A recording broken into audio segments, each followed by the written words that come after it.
कहावत है, सच जब तक जूते पहनता है, झूठ आदि दुनिया का चक्कर लगा लेता है जनाब। और जब बात आरएसएस की हो तो झूठे नैरेटिव्स को एक्स्ट्रा मेहनत करके फैलाया जाता रहा है।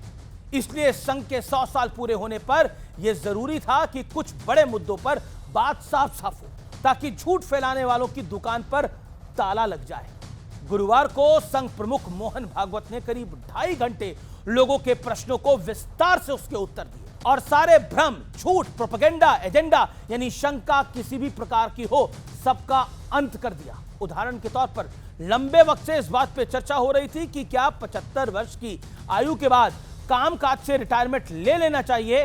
दावा किया जाता था कि संघ प्रमुख ने भी इसकी वकालत की है। गुरुवार को मोहन भागवत ने साफ कर दिया कि उन्होंने 75 साल में रिटायर की बात कभी नहीं की। संघ प्रमुख ने कहा, स्वयं सेवक 80 वर्षों का भी हो जाए तो भी देश सेवा से पीछे नहीं हट सकता। यह निस्वार्थ सेवा का मूल मंत्र है। संघ प्रमुख से जनसंख्या वृद्धि, डेमोग्राफिक चेंज और घुसपैठ के बारे में भी प्रश्न किए गए, क्योंकि ऐसा कहा जाता रहा है कि संघ और उससे जुड़े संगठन जनसंख्या दर को धर्म के साथ जोड़ के देखते हैं। लेकिन आरएसएस चीफ मोहन भागवत ने स्पष्ट कर दिया कि जनसंख्या नीति ऐसी होनी चाहिए जिसमें आबादी की जरूरत को पूरा करने के साथ इसके नियंत्रित रखने का इंतजाम भी हो। उन्होंने कहा, देश के हर वर्ग, समुदाय, धर्म और की जन्म दर घटी है, लेकिन सबसे तेज गिरावट हिंदुओं की जन्म दर में आया है।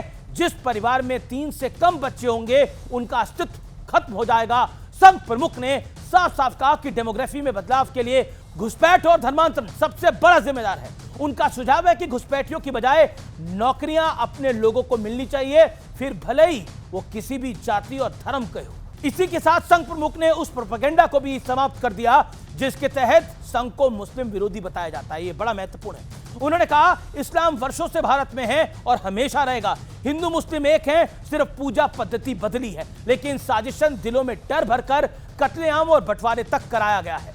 संघ प्रमुख ने गुरुवार को ऐसे न जाने कितने सवालों के जवाब दिए, जिन सवालों के आधार पर संघ के खिलाफ दशकों से झूठा प्रचार किया जाता रहा है। इसलिए कहा जाता है कि झूठ कितना भी शक्तिशाली हो, एक दिन परास्त होता ही है और सच पताल से भी एक दिन बाहर जरूर निकल आता है।